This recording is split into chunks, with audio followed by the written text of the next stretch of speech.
Guys, I am so excited to welcome Sherry Lankston to the show. She has an amazing story, one I know you're going to love as soon as you meet it. Sherry, I'm going to give everyone a brief rundown on what we're talking about, because you recently adopted a dog, but you have an unusual story about that adoption. Why don't you tell us a little bit about your story? Sure. Well, very summarized, I saw the most adorable husky that I have ever seen on social media, this dog's face, and he's just super happy, tongue lolling out, just the most ridiculous dog you would ever see. He's so cute. And I jokingly told my husband, like, hey, look, I found our second dog. And he's just like, oh yeah, that's definitely one of ours. And then I realized that he's in San Diego, which may not be a problem for most, except we live up in the Seattle area. Which is about how far away? It's around 1,300 miles one direction, so 2,600 round trip. Mm-hmm. And found out a little bit more about him. His name was Harvey the husky, and he had a facial deformity, or has a facial deformity that kind of starts his nose off askew, just kind of skewed over. Yep. And you can hardly tell it, though, really. It's hard to tell. When his mouth is closed, you can definitely see it. When he's drinking water... he has a little bit harder of a time getting in enough, so we've had to troubleshoot how to manage the water situation. But when his mouth is open, he just looks like the happiest dog ever. Maybe his tongue lolls out the side a little bit more, but and so I had contacted the shelter that he was in, the San Diego County Department of Animal Services, and talked to Joy Olinger, who was one of the officers there, lieutenant. And she had said that he'd been in there for 6 months. 6 months. And I was like, oh, buddy. And then she told me that in those 6 months, not a single person had picked him to go out for a meet and greet. Not a single individual in 6 months had said, hey, I want to meet that dog. And I was like, what? And then she said, and I've heard people call him ugly. And that right there was the final kicker for me. I was like, well, I obviously have to meet this dog now. Like, we have to make this happen. Right. And so we did. Yeah, of course. Because, I mean, first of all, people, can I just say, ugh, really? I mean... people are the worst. They are the worst. They are just the worst. People are the worst. We are the worst. I know. It's terrible. But I love the fact that you were, as you said, doom scrolling, and you found this adorable puppy who's just been an angel. It's like the end of the day when you're kind of like looking through your phone and you're just kind of calming down, like whatever's going on. Right. And yeah, I came across that face. Oh my gosh. So you told the kids, baby, we're gassing things up and we're heading to San Diego, or what? Yeah. So I had first talked to Joy at the San Diego Department of Animal Services, and I was like, have you ever done like a long distance adoption? Because our first dog, River, she's about 4. She's a lab border collie mix. She's a mutt. She's great. We adopted her from Texas, from a high kill shelter in Texas. And so I was like, I had familiar, had experience with that. Yeah. They had not done anything of that nature before, but she said that they would check into it and she would kind of make a proposal to their director if I was sincerely interested in Harvey. And I was like, oh, I'm interested. Let's work on this. But then I started thinking, and I'm a very spontaneous person, obviously. But I try to be smart about it when it comes to other beings in my life. Like if it's just me, I will probably just wing whatever it is. But we're talking about a whole family here. I have 2 young kids, a 4.5-year-old, a 7-year-old, my husband, River, a 4-year-old dog.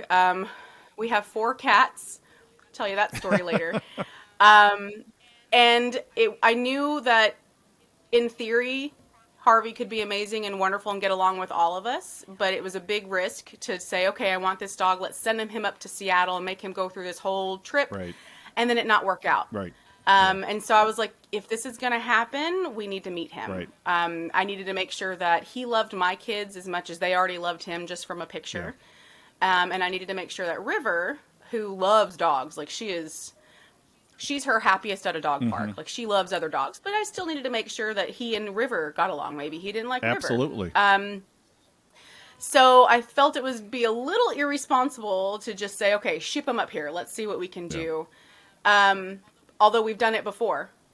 worst case scenario, he would have been in a new city with new people to see him. But he also, then I was looking at the calendar. what I love about what you're saying, Sherry, is that he also had gone through so much trauma just to get to the He point really that had. you had seen him, right? And you didn't want to Yeah, add to that trauma, which I think just speaks so much about you and your 100%. approach. I knew that he was safe Mm-hmm. and being very well cared for in the shelter. And so it was one of those things where it was like, I don't want to take him away from that if it's going to be I mean, transit is not always comfortable for Right, dogs. right. Not always. For Harvey, it turned out great. He travels like a pro, Right. thankfully. So then I was like looking at the calendar and I'm like, I don't know what's going on, and realized that the following week, so this was like a Thursday, I think. The following week was midwinter break for my kids in school. And I'm a hot mess mom. We didn't have any plans scheduled whatsoever. Like, I mean, I seated my pants for both my kids Sure. for most of our life, just going with the flow. Yeah. And so I was like, well, I knew how they traveled road trips, and I knew how River travels in road trips because we had previously done a trip to Wisconsin to visit family. Mm-hmm. But I knew I was going to have to do it solo because it was too short of notice for my husband and for him to have off work. Mm-hmm. But why not? Yeah. So I told my kids, like, oh, hey, do you want to go get Harvey? You want to go meet Harvey? And they're like, yeah, let's meet Harvey. And I'm like, okay, road Yep, trip. there you go. I had to bribe the 4-year-old with ice cream. Every day. I promised both of them that we would do things on the way down and on the way back up and see new places and just try new things and just kind of What a great idea. take it, making it an adventure. I was like, we're going to make it an Absolutely. adventure Yeah, for everybody. yeah. That's amazing. I love that. So you fired up the soundtrack to National Lampoon's Vacation, got Yes. on the road, Strapped grandma to the top of the car. and just started booking to meet Harvey. Oh my gosh. We did. I know you have a show filled with animal lovers, Mm-hmm. and so I kind of have to give our trip, or our trick for doing road trips, is to stay at KOA campgrounds. Oh yes. They almost always have like camping cabins available Mm-hmm. if you don't want to tent it, which I was not going to be tenting it solo with 2 dogs and 2 kids. I'm like, no. But they almost always have like a cabin or something available. So we got camping cabins on the way down, but they're great because they always have, almost always, a canine area, a fenced in area. Sometimes they have like a little agility courses or a little kind of dog park, but they always have something for dogs. So I took a day to pack everything and to map it out and to like, portion it Yeah. out. Be like, okay, let's do 3 days, 8 hours on the road each day, which with Is a kids and a lot. dog turns into like a Yeah. lot. It turns into a lot more. My kids always get up at the crack of dawn, so at least we were pulling into places where there was still a little bit of daylight left. And we just made an adventure out of it and got down to San Diego and met Harvey, and he was just as sweet as Joy had told me he was. That he's a good dog. I mean, all dogs are great dogs. Every dog, every animal, they're fantastic. Right. All dogs are good Right. dogs. But he just works with us. You know, It was meant to the be. thing that I love about the story is, tell us about what you found out about Harvey when you got down there, because he sort of had a rough start from the He's had a get-go. rough. Yeah. So Harvey was found in the desert, in San Diego, so just north of San Diego County. And we lived in San Diego before, so that was maybe something I should have mentioned. Like, that's how I kind of got connected or roped into seeing a dog in San Diego, is that we still have really good friends in San Diego and connections in San Diego. We lived there about 5 years, moved up here about 8 years ago. So we're familiar with the area, and they had said he was found in the desert, in the dunes. So north above San Diego County. People like to take out like ATVs and their RVs and just kind of go out there and just ride the sand dunes. It's just a thing. Sure. And they have a lot of strays that come from that because people are not being super responsible and leashing their dogs, and there they go. It's also a very common dumping ground for animals. Can you imagine? No, I can't. I see the signs can't that either. say "pick up after yourself." I never see a sign that says "leave your new puppies here." Yeah. Again, we're horrible. People are Yes. horrible. We're terrible. Yes. So, Harvey had been found in the desert under a bush with two other dogs, two other huskies. They're assuming they're all siblings because they look very much alike. By a lovely lady who was out with her husband on ATVs. So doing what, people do. They saw movement under a bush and like, what's that? And lo and behold, it's Harvey and two female dogs under a bush. Wow. In the middle of nowhere. She said they were miles from their camp. So 1 or 2 miles away from their camp. Right. So middle of nowhere in a desert under a bush. And she had said that the two girls were terrified of the ATVs, terrified of people. They were just scared beyond all belief. But Harvey, at least when they offered him a little treat and a little food, he was at least accepting of some help.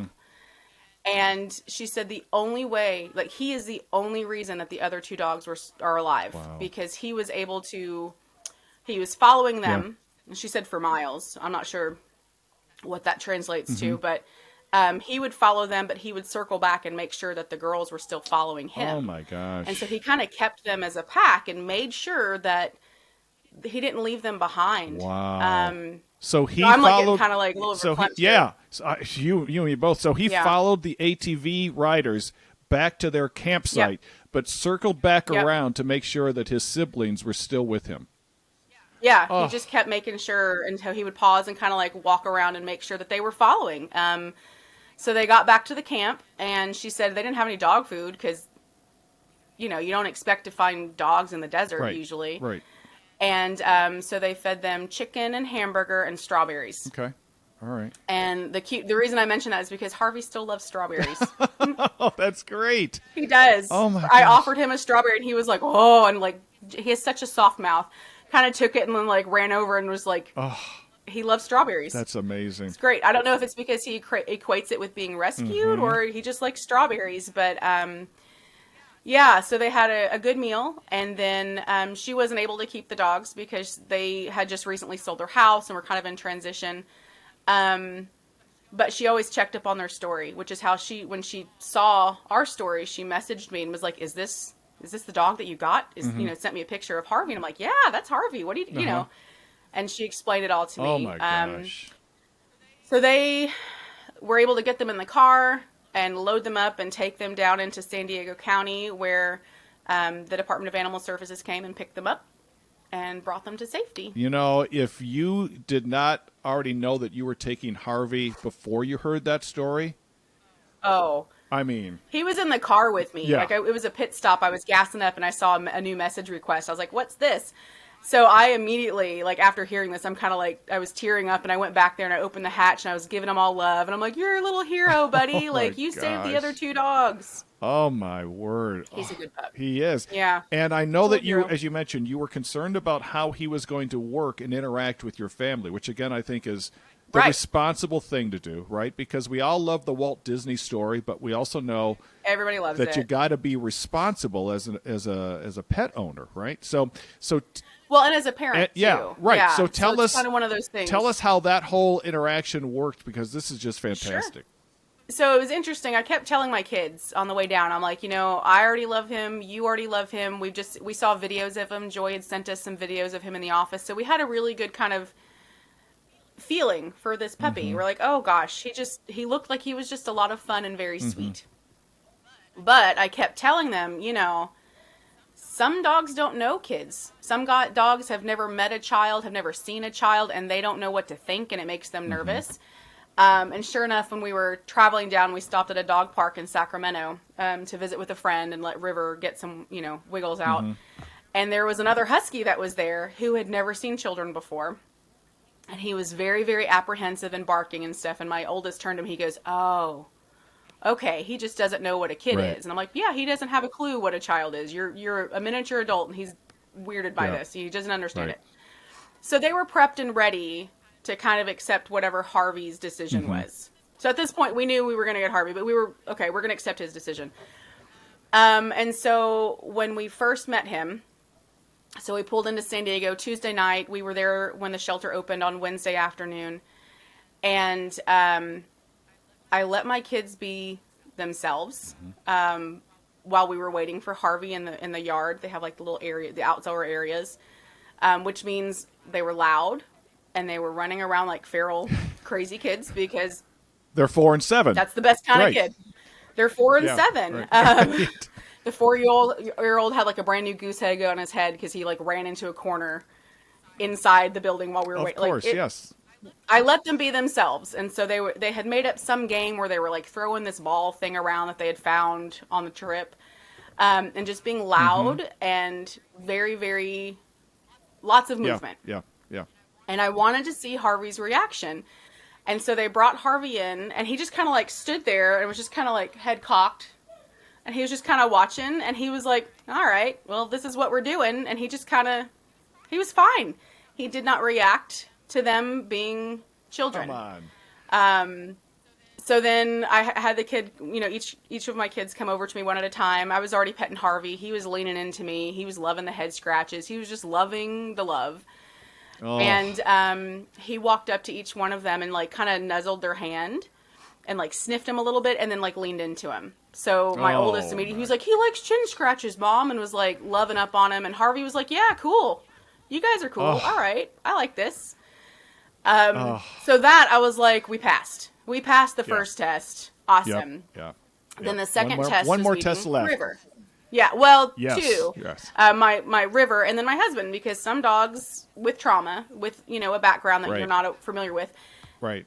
don't like men or women. They have, whatever. So the next step was meeting River, which River being in a rescue, we rescued her when she was like 11 months, 10 or 11. So she was a dog when we got her. Still puppy, but had a life beforehand. And she's got her own baggage. I mean, we all have baggage. Yes. We all got baggage.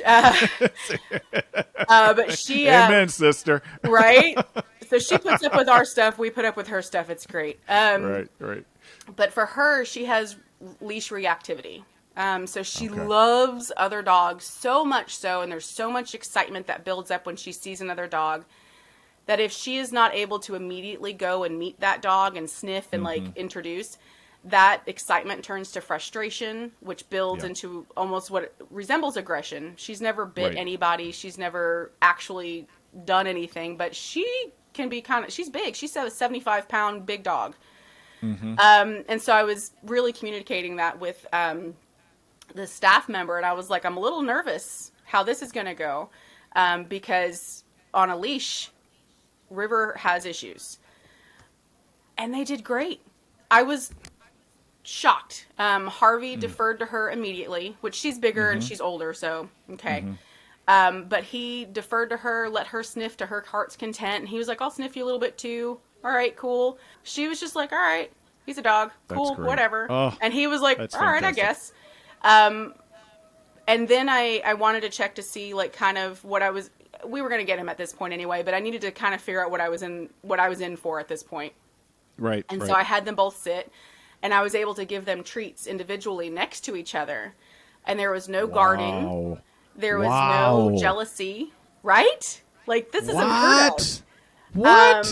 She wasn't guarding towards me or the boys. She was a little, like, hey, I want some pets too, but she was fine with us all interacting together.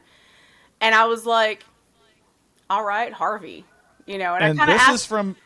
And this is after he's been in the shelter for 6 months, where you would think all that stuff would be magnified, right? And I think that's the real testament to our shelter workers and our volunteers, is that they, like, Harvey's a little hero on his own, but the shelter staff and the shelter volunteers, they're the heroes.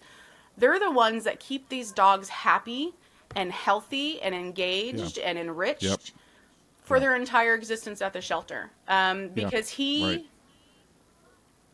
was chill. He was happy. He was a happy dog. Joy had said that, she was bringing him into her office, and that's something that they do at the shelters. They'll kind of like take dogs one-on-one to give them more individual socialization and puzzles and things like that. And so that's really where she got to know him and could give me some really good background on him.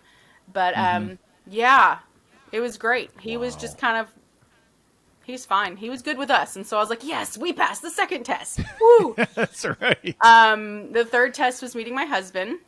Yeah. Again, just trying to be responsible, but it was great. We had friends in San Diego that he hasn't seen in a couple of years either. So He was able to book a pretty quick last-minute flight down to San Diego, spent a day or two. We went up to meet Harvey with him, and his immediate response to my husband was to lean into him. Oh my god! Just walk, and you know what it means, and I'm sure your listeners understand, like what it means when a dog just leans on you, and you're like, okay. So he did. He just kind of like walked over, and my husband like scratched his head, and he leaned into him to get some more affection, and I was like, well, done. Yeah. Done. Yeah. Mic drop.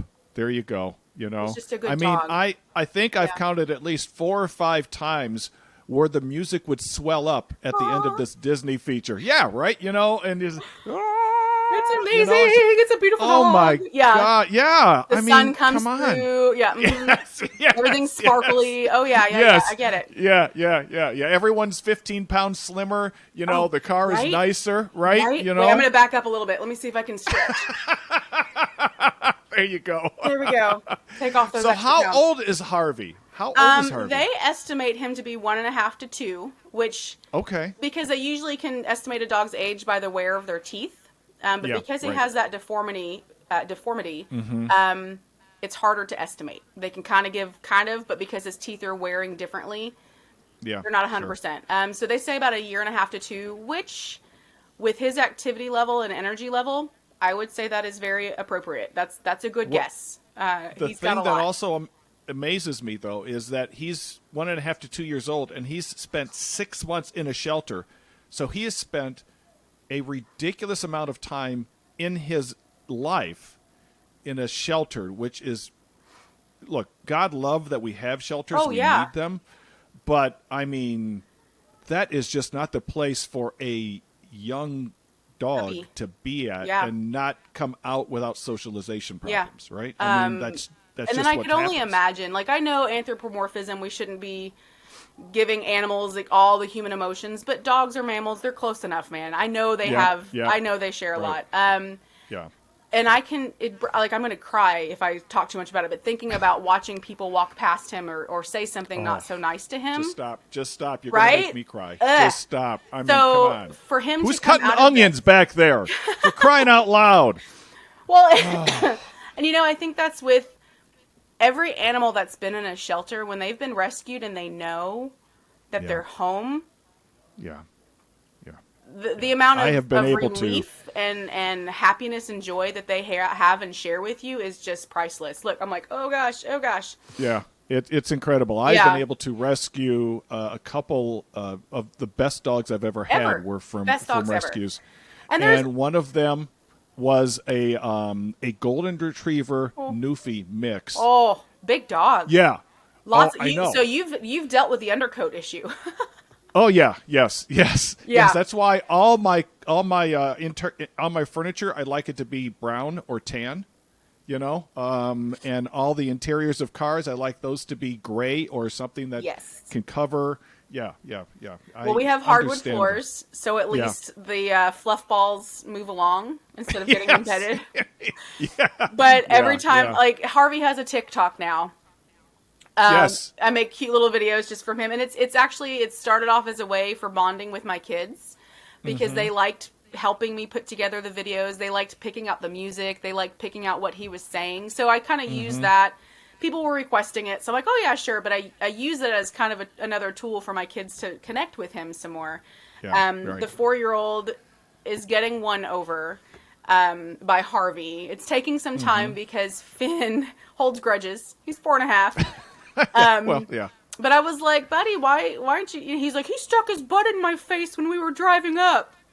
That's what he's holding on to. And I'm like, dude, we were stuck in a car. Like, he was just turning around. I mean, we have SUV, so there was space, but I was like, he was just turning around. He didn't put his butt in your face on purpose. But that's what he's holding on to. And then one of the first nights here, Harvey had picked up one of my kids' stuffies and was running around. Didn't eat it, didn't chew on it, just wanted to hold it. And that was a whole thing. But they're starting. So it sounds like you're dealing with typical normal family type of dynamic. 100%. 100%. Oh my gosh, that is amazing. And you mentioned also that you've got the cats. So tell us how the cats work into this feature as well. So because that was the 5th test, right? You thought you'd passed everything, and then So huskies, if anybody out there who knows huskies, Yes. know that they have a very high prey drive.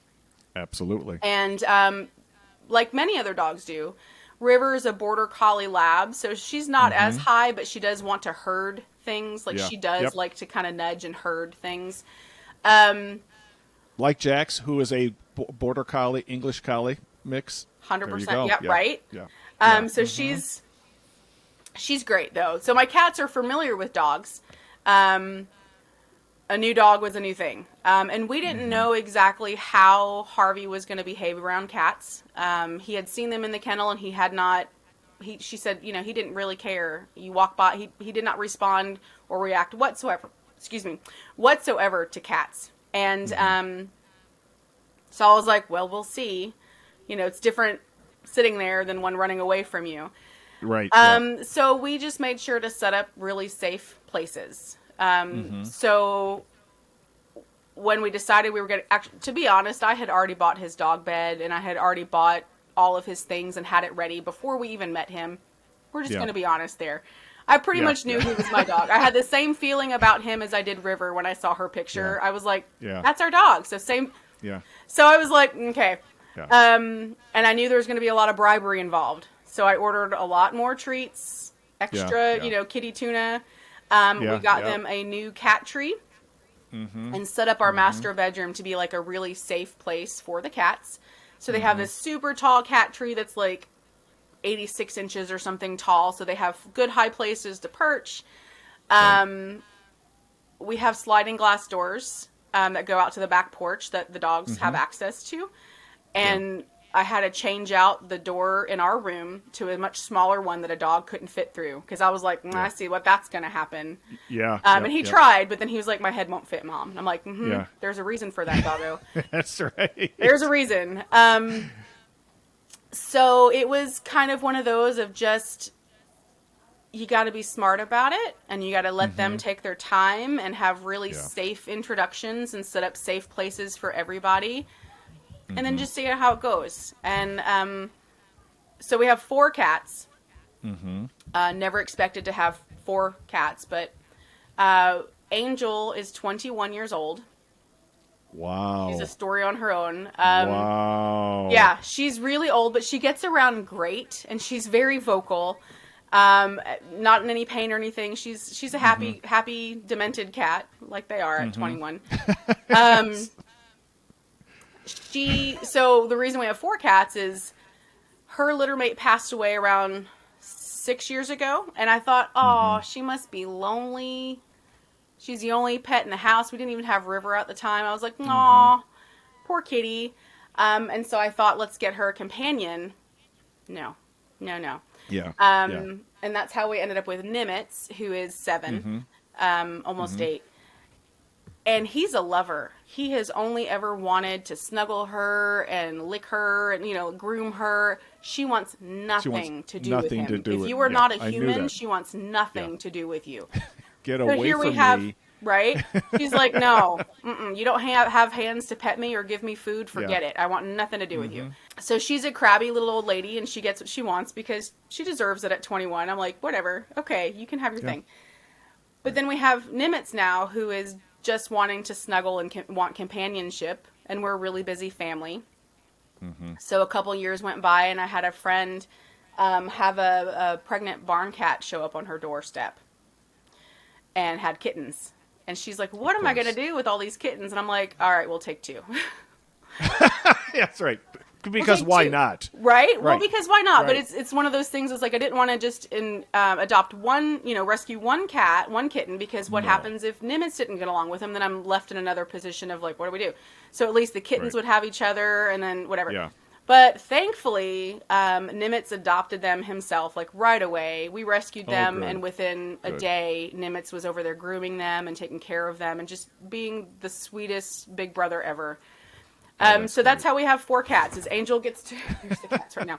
Angel gets to do her own thing. She stays downstairs and like sits on my husband's lap when he's working from home and gets her own food and gets, she has her own space. She doesn't have to worry about being annoyed.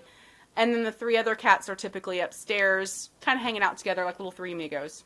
Nimitz is the most friendly of all of them. I mean, the two barn cats, they're 2 now, but, oh, here's Mac.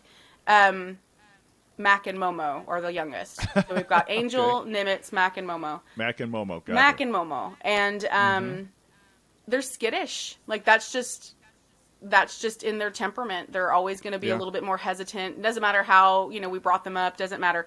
They're just always going to be a little bit more skittish based on their genetics here for them. But Nimitz is just a lover, and he's fine with River, and he gives her love and affection. So I was like, that's probably going to be the best one to start introductions with. And it went really well, as long as Nimitz doesn't run.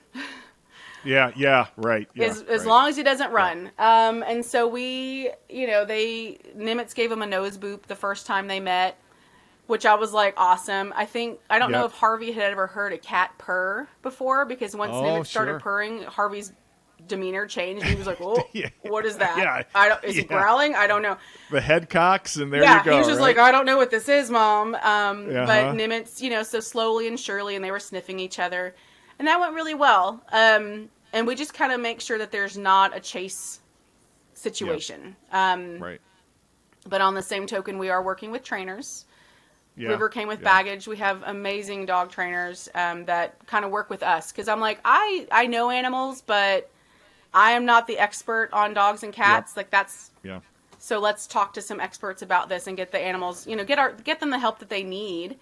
And so we're working on some good behavior modification to make sure that if there is a chase situation, we can manage it and it'll be okay. But in the meantime, things are going really well. We're doing the very same thing over here. We've got Jax, and he's got he's a great dog, but we've got the same sort of thing, right? His recall is not about as good as especially when he gets worked up outside, right? You got to catch him before that, but it's really hard as humans to know when that so we're at the point now where and we've found someone that we're working with as well, and she's just really been able to help us break things down in a way that we understand what he needs to make him successful. Absolutely. Right. And so I got Kimberly a shirt that says, "I help people speak dog." Yeah, there you go. Something like that. I think it was, "I help people speak dog," or "I help dogs speak." Yeah, but that's the thing. It's like, there's nothing wrong with asking for help. Especially if you're working with rescues or animals that might need just a little bit more, all 3 of the cats are now like circling. So if you see my computer moving, it's because they're rubbing up against it over here. That's okay. They can be part of the show. That's fine. Cute. No problem. Nimitz will probably come up here in a minute. Mac and Momo. So I know that you haven't had Harvey for that long of a period of time. But I'm wondering, can you give us share with us a time that he made your heart melt? Oh, you've already given 5 or 6, but and it's unfair, but could you pick 1 or 2? There's so many. Honestly, my favorite part of him being here, he's an amazing dog, but seeing River, our other dog, so happy. So if you have 2 dogs, you'll know that they sometimes do that cute little nibble. They do the little mini bites, the little love nibbles. It's so cute. And she has lots of other doggy playmates that we meet and, go and do stuff with. Here's Nimitz. He's like, "Hi." Look at that. Look at them. He's a good kitty. He's a regal guy. He's very nice. He's sweet. Ooh, we'll come back up here again. Look at that. Oh, my goodness. Oh, look at that face. Come on This now. is Nimitz. Seriously? He's a good one. He's a good kitty. Yes, he is. I can see why he's a cuddler. He's a cuddly buddy. The kittens are now almost twice his size. We think they have Maine Coon in them or something because they're big. Or Labrador. So River has lots of other doggy friends, and she likes to snuggle them and run around, and they, wear each other out. But I want to say like the second or third night that we were here. So she guards her space. She doesn't guard food. She doesn't guard people. But she's really protective of her own space. And I'm sure that comes from whatever she had. Her history, right. Whatever she had, whatever trauma she's got, whatever baggage. Right. So like if she's sleeping, she wants to be her own space. I can go near her. I can pet her. I can wake her up if I need to for whatever reason. But anybody else, and she does that instinctive like growl. She could be sleeping. She doesn't even know. But it's a very instinctual thing for her. Yeah. And I want to say the second or third night that we were here, they were snuggling. And she was napping with him. And I was just like, oh, okay. Well, that just, my mama heart was just like, oh, my babies are great. Okay, everything's happy. Yeah. And then her doing those cute little nibbles on him. I had never seen her behave that way in that kind of a loving response to another dog. Always playing and always stuff like that. But them sharing nibbles and them sharing toys and playing together has just been the best. Yeah. One of the things that I know that you feel very strongly about, Sherry, is the idea of people maximizing rescues. 100%. Yeah. When we began talking, I know that's an important message for you. So huge. Talk a little bit about that. Sure. So this whole story with Harvey has gone so much further than I ever thought. I shared it initially with some contacts that I had in San Diego solely to inspire other people to go to the shelters. I mean, the humane societies are fantastic as well, but there's a lot of individual shelters and rescuers in each state, and everybody's at capacity. Yep. And so I shared our story, and I didn't even think about it until we were like a day away from San Diego, and I was like, oh, well, maybe this could be used to help boost the signal. I'm like, let's see what we can do here. And I had just hoped like one or two people in San Diego maybe see the story and be like, well, that's a crazy, what did she do that for? Like, that's a crazy story. Oh, but here are the other parts of this story is that, there are shelters and they all need they all have animals and these animals need help. And so as it's really gained traction, I keep trying to push that message. Every time there's an interview, every time there's a video, I'm like, we really need to make sure that people know you don't have to drive 2,600 miles to help a shelter animal. Like, please, this just happened to work out this way for us. This just happened to be something my family could do on different levels. But you don't have to drive 2,600 miles to help a rescue animal. It doesn't take that much to help a pet. You can adopt, sure. That's the best case scenario is adoption. But you can also foster. They need people to foster animals to help them, socialize. Like you were saying, being in a shelter that long, it's really helpful for an animal to have a bit of a foster so that way they can have more socialization and gain some extra skills that'll help them for adoption. But, maybe you can't adopt and maybe you can't foster. You can volunteer. They need you. They need people to help sew cat beds. They need people to do all sorts of things. There's so many things that they can do for volunteering. But maybe you can't volunteer for time commitments or distance. You can donate because they need food. They need treats. They need extra, they need medical care for animals. But maybe you're not able to donate for financial reasons or whatever. You can share a story. Like, as simple as just sharing an animal's story. Like, let me tell you about this really cool dog I know that found his forever home because somebody decided to share a picture of him. Yeah. Right. So it doesn't take much to help shelter animals. I think it can be overwhelming for a lot of people, especially people that love animals like you and I and everybody listening. You really feel that in your heart, and it can be overwhelming to see so many animals that are in need. Yeah. And sometimes you might shut down because it's easier to shut down than it is to help. It's easier to just shut it down and doom scroll than it is to put forth a little bit of effort, but it doesn't take much to help them. Just share a story. And really, as you said, the Harvey that is waiting for you may not be 2,600 miles away. They may be 26 miles away, right? Or 2.4, like 2.6 miles away, right? And the other thing is, like, I think I've said it a couple times that, like, his little wonky smile spoke to my wonky heart. And I would really love for people just to give that wonky dog in a corner a chance. Yeah. They may not be perfect. They may be a little bit older. Maybe not physically perfect. Maybe not mentally perfect. I mean, is anybody? I'm not. We're all a little... Right. Again, baggage. But just give that little wonky dog in the corner a chance, because that little wonky dog might be your absolute best friend. And you never know unless you just give them a chance. Right. Just give them a chance. Yeah. Some of the best ways that we can heal ourselves is by spending time with an animal that seems like they're damaged. Right. As long as they're safe, because you know what? you're damaged as well. And the healing that can happen when those two lives intertwine is just remarkable. It is that how much they have to give back to you. Yeah. I would say Harvey's already given us tenfold. And I drove 2,600 miles with 2 kids. Like, Yes. he's been here a month, Yeah. and I would say that he has added to our family in so many positive ways. Like you were saying, pick one. And I'm like, one Yeah. thing? Are you kidding me?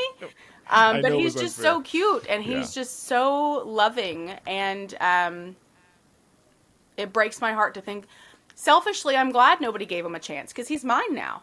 He's my little Right. wonky dog, you know? Right. I hate that right. he was stuck in a shelter for so long, but there are other animals that have been in even longer. Yeah. If I could have gone home with more dogs, I would. I would have. Yeah. It's terrible. Well, the thing that really strikes me, Sherry, also is not only that, as you said, you're impulsive, but I love that you also balance that with the responsibility of, okay, if we're going to do this, let's make sure that it's fair. Yes, for our family and for our animals, but also for him. Right. I don't want to add another layer to his trauma. 100%. Right? Exactly. And it was kind of a two-sided coin. Like, he was named Harvey Dent, Two-Face. He's definitely not the villain. He is the Harvey Dent of the story, not the Yes, Two-Face of the story. Right. Where it was kind of like, what if, we did go through all of this and we did bring him back home and then something didn't work. But if you get a shelter dog, any animal, any cat, any animal, you adopt a gerbil, there's the 3-3-3 rule, 3 days, 3 weeks, 3 months. Mm-hmm. And so you really have to give those animals a chance to settle into your home and to settle into you and get used to your routine. So 3 days for them to start to go, oh, well, maybe this is it. Maybe you're my people. 3 weeks for them to kind of learn your routine and get into, the ifs, ands. And then 3 months for them really to come out of their shell. And that's really important to remember, that if somebody decides to take a chance like this, don't drive 2,600 miles. You don't have to do that chance. But adopting from another state, give them a chance. Don't have them for 2 weeks and then be like, oh, this is a pain and, this isn't working. Give them a chance that you would want the same chance for yourself, to relax and recognize that they've had a life before you, and they might have had some trauma. They might have had something going on that leads them, again, baggage. Remember, we all have baggage too. Animals come with baggage. But you really got to give them a chance. And Harvey has already, in a month, just bloomed. He's blooming. Yeah. He's found his husky voice. The people in the shelter had never heard him use, when you say husky voice, they had never heard him speak. He was so quiet. They didn't know if maybe there was a deformity or some issue. There was a reason why he never spoke, but he did not talk in the shelter. He does here. He does here. Yeah. Well, and it's great. It is so good. It is so amazing, the story that you've shared with us, Sherry. Not just because of how Harvey has affected your life, but really how I think, as you said, it inspires so many people. Really, you know what I mean? Because, and the other thing that strikes me is that if you're working with people that are responsible, they're going to make sure, they're going to vet you just like you're trying to vet the animal, right? Because they don't want to add to that animal's trauma right? One of the worst case scenarios would be for an animal to be returned to the shelter because because of our irresponsibility. Yeah. There's a lot of different layers to it, but just giving an animal a chance, giving them a happy home, returns to you tenfold. And I love the fact that you said with your kids, you let your boys just go outside, be boys, just do what you're going to do. And that's what I really wanted our first impression for him to have of us, is to be a reality. Because our reality is very loud. Our reality is a lot of movement. I homeschool right now. It just worked out that way. We started during COVID. We were homeschooling, and it really fits with us how we do it. And we have we go through a family partnership where it's called North Shore Family Partnership. So my oldest gets to go on campus and do some really cool kind of elective, like he's in first grade taking a Minecraft class. Right? What? Right. What? It's amazing. He does all of these really cool things, but then I have to handle the nitty gritty at home. So it's kind of like we're very busy. We are Yeah, always on the right. go. We're always running around. There's lots of movement. There's lots of noise. And I'm really grateful that that was okay with Harvey. He's fine. Well, it Like he'll kind be of laying in works the middle of the into hallway and my kids like take off down the hall and like hurdle him and he doesn't even bat an eye. He's just like, whatever. Like, okay. well, that's kind of the whole husky, energy, right? It's intense and let's go. Da, da, da, da. So in some respects, It your works. family sort of has that husky vibe almost. I mean, if you had a real I never thought laid about back it that dog, way. But yeah, I think we're all. Yeah, I think so. I hadn't thought about that way. Yeah. Well, and Yeah. with our dog trainer who had worked with River, I had always talked about, well, we're thinking about getting a second dog. Let's see if maybe we can find a dog with a lower level of energy, bring down her Yeah, anxiety. right. She has like separation Yeah. anxiety. Let's find somebody to bring her down a couple levels.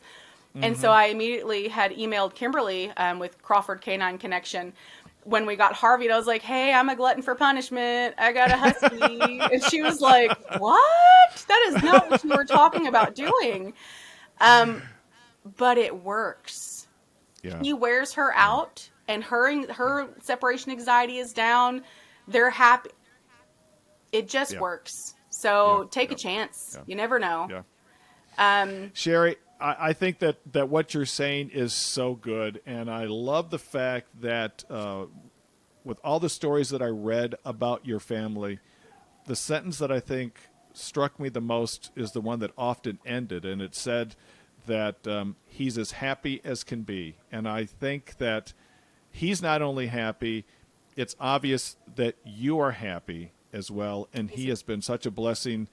For what it's worth, you don't need it, but I just want to say thank you on behalf of everyone for taking a chance on him and Thanks. following your impetuous heart and saying, "Here we go. Let's try it. Let's have an adventure, kids." And Well, we've got more that's a adventures great to idea. come. We're Yeah. we're currently writing some children's books about Harvey. Oh, great! Yeah, That's a fantastic idea. I was Oh my contacted gosh. by a friend who's an illustrator that was like, "Hey, would you be interested in doing this?" And my thought process behind this whole entire thing is like, I will sign off. You guys want to do a movie? You want to put me at Disney? I will sign off on things if and only if the proceeds are going to be going to help shelter animals. Yeah. That was the whole reason of us sharing the story. I have people saying, well, what happens if Harvey's TikTok starts getting monetized? I'm like, well, then it's going to be donated. Like, Yeah. I right. didn't adopt him. I didn't start on this journey to make money off of an animal. But if there is an opportunity that our story can help other animals, I'm absolutely taking it. I'm going to make sure that we do the best that we can with what we have. So stay tuned. We're probably about a month or two out. The illustrator just kind of got started on some concepts from what I've given her. Make great. a kid's book and then maybe a board book, rhyming board book. Let me tell you, it's not easy to rhyme husky. No, it's not. So At I'm least he's- at I'm least- struggling a little bit with that of like the creativity of that side. I was like, okay, I can rhyme puppy. Yeah. He's lucky. He's a lucky puppy. And like it's not easy to rhyme wonky or snoot Or unless orange. you're Canadian So and there, say a boot. Yeah, I know what that's you're talking true. about. That was- yeah, that's it. That's it. So we're in the process of kind of doing that and some T-shirts. It's like wonky hearts or wonky smiles for wonky hearts. Oh my with- gosh! with when all you get those, proceeds- I want one. Oh I yeah, want one. I would love to Yes, send you one. absolutely. Yes, absolutely. I'm just kind of working on the details of like trying to figure out how all of this can be done without it negatively impacting what I already have at home. So finding sure. areas and venues to maintain this. Well, there's that whole period between 2 and 6 a.m. when you're doing nothing but wasting time by sleeping. So I don't know Yep. what your problem is. How did you Sherry, know that those are my hours? You have kids. You must know. Oh my word! It's actually man. between 4 and 7, which is when my youngest climbs into bed with me and is super restless, and I can't sleep anyway. So I'm just awake Yeah. from 4 to 7 with a little 4-year-old like heat bomb on my shoulder. Yeah. Yeah, so we're still kind of working out logistics of things. There's a magazine in Germany who's going to be running the story. Like it's gone I everywhere. love it. Yeah, that's so fantastic. So I don't really It's a great necessarily. story. It is a good story. It's fun. It's a fun Yeah. story. It has a happy ending. It really does. And I think in this world that we have right now, the reason that this has been going crazy, has been going everywhere, is because we all kind of need a little happiness. We all Yeah. kind of need a little bit of that, like you were saying, the ha. We all need a little bit of that magic. And I got to tell you, just hanging out with some shelter animals will give people that magic. If you want a little bit of my magic, go help an animal. It doesn't take much, and you'll get it. You know, one of the reasons why we started this podcast is for that very reason. Oh. Because we said there's so much bad news and so many things that makes us anxious. Mm-hmm. You just sometimes need something that makes you smile and makes you feel good. And your story with Harvey absolutely fits that bill. Sherry, thank you so much for joining us today. Thank you for having us. I really appreciate it. It's been a pleasure. Oh, my God. Thank you.